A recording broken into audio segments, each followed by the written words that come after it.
こんばんは、新パイロットきよきよです。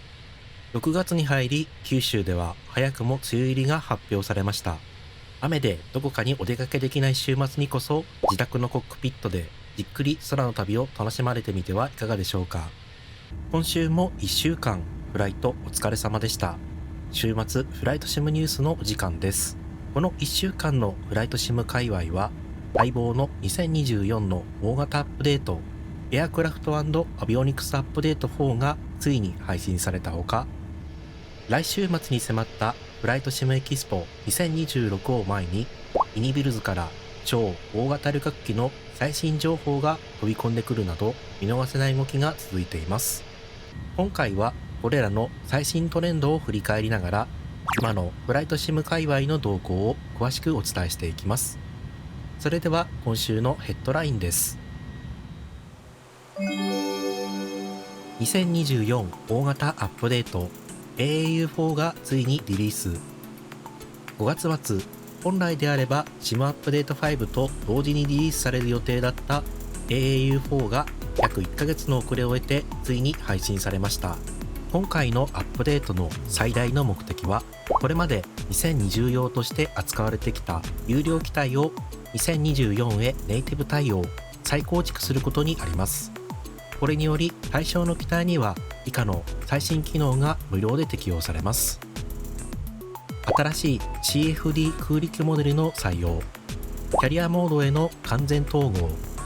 2024のシステム及びレンダリングの最適化。今回更新されたのは ATR をはじめとする4機種。今後2027年に向けてアビエーターエディションに含まれる機体が順次アップデートされていく予定です。早速今回のメインである ATR をテストフライトをしてみました。グラフィックに関しては2020時代よりも細部までこだわりが感じられ、明らかなクオリティの向上が確認できました。ATR42 を飛ばす分には特に大きな不満はありません。初回起動時 EFB でSIMブリーフが連携できずに焦る現象が発生しています。これはオプションにある2024のフライトプランを使うというチェックを外すことで、従来通り問題なく連携できるようになります。一方で2020版と比較していくつか気になる挙動もあります。 ATR72 の上昇時におけるパワー不足感、エンジンシャットダウン時、なぜか燃料ポンプではなくジェネレーターのスイッチを押さないと止まらない挙動、スロットル周りのメモリと実際のパワーのズレ、地形レーダーを表示する際にフリーズする不具合、一部荒削りの部分は残るものの、 ATR42 をメインにフライトするユーザーであればひとまず問題なく空を楽しめるレベルに仕上がっています。787単品販売開始。もうプレミアムデラックスは不要。今回のアップデートに伴い、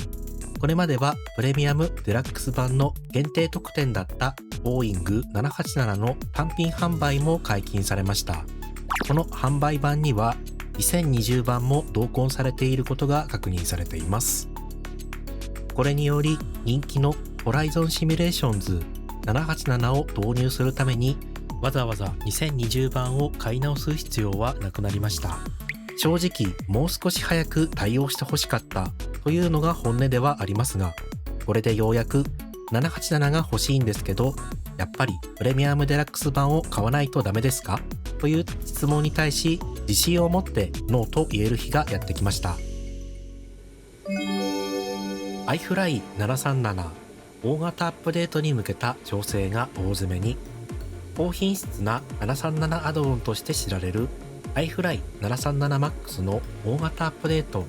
サービスパック1の開発が最終局面に突入したことが明らかになりました。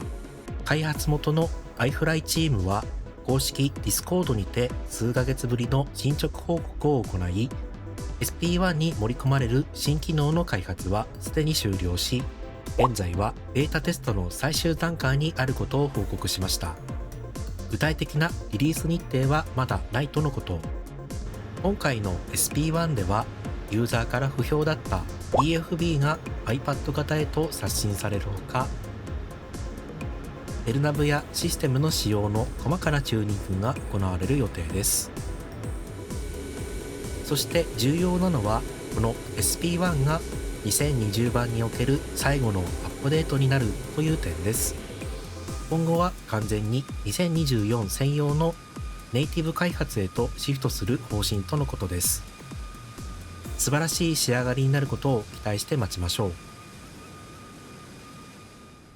今週の話題。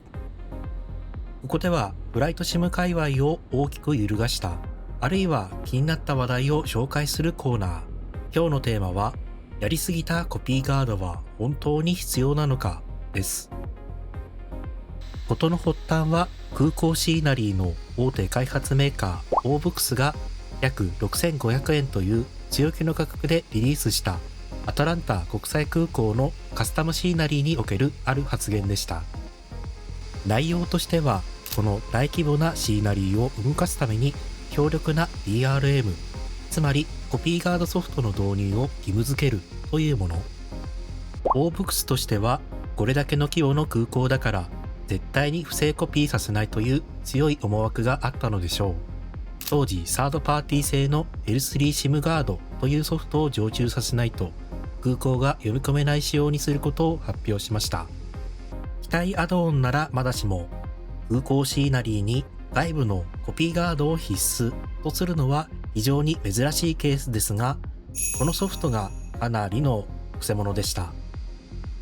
有志のユーザーが詳細を調査したところ、なんとパソコンのカーネルレベルにまで作用するものだったということが判明したのです。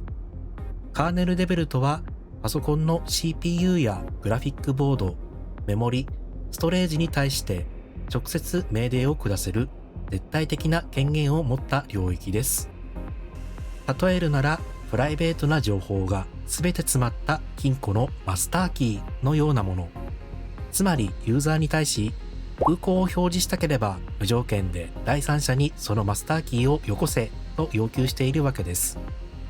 これはセキュリティの観点から見て非常に恐ろしいことです。しかも今回の L3 シムガードの開発者は AI を活用してコードを作成したという事実を暴露。昨今は高度な AI を使ってセキュリティを向上させる技術も話題ですが、やはりウイルスやハッキングにあったら一発で終わるエリアの鍵を出所不明のコードに委ねるのは不安が残りますよね。この2つの事実が発覚した途端、海外のコミュニティは大炎上。鎮火の気配が見えないほどの騒ぎとなり、オーブクスはわずか24時間でこの DRM の導入を完全撤回すると発表しました。その後、アドオン自体の作りや最適化の甘さも露呈し、炎上はさらに加速することに。個人的には今回の件のように、ユーザーの個人情報まで一緒にテイクオフさせてしまうようなセキュリティ対策は明らかにやりすぎだと感じています。皆さんならどうでしょうか。もし大好きな空港だったとして、カーネルレベルで動作するソフトの導入を求められたら、それでも購入しますか？今週の新作。最後はイニビルズが手掛ける A380 の話題で締めくくりましょう。今週イニビルズは公式 Discord 上で A380 のキャプチャーを公開し、次のような意味深なメッセージを投稿しました。2019年、私たちは史上最も野心的な最初のプロジェクトを発表しました。今月、ついにその全貌を明らかにします。4つのエンジン、2つのデッキ、そして世界的なアイコン。ここで言う今月とは、来週末に迫ったブライトシムエキスポ2026を指してみると見て間違いありません。公開されたキャプチャーでは文字がくっきりと読める高解像度なデカールや低いアングルから見上げる迫力あるランディングの姿が確認できます。イニビルズの機体は過去の傾向としてパソコンのパフォーマンスに響きやすいという特徴があります。ライバルのフライバイワイヤー製の A380 も FPS の維持に苦戦していると言われているだけに、今回のミニビルズ版がどこまでしっかりと最適化されているのか、非常に注目が集まります。ちなみにこの A380 で新しく搭載したシステムに関しては、今後 A350 に V2 として導入される予定となっています。ということで、今週のフライトシムニュースは以上となります。来週末のフライトシムエキスポ2026ではどんなサプライズが飛び出すのか、今から楽しみですね。今週末は新しく生まれ変わった機体たちと一緒にじっくりフライトプランを練ってみてはいかがでしょうか。それではまた次回の動画でお会いしましょう。良いフライトを。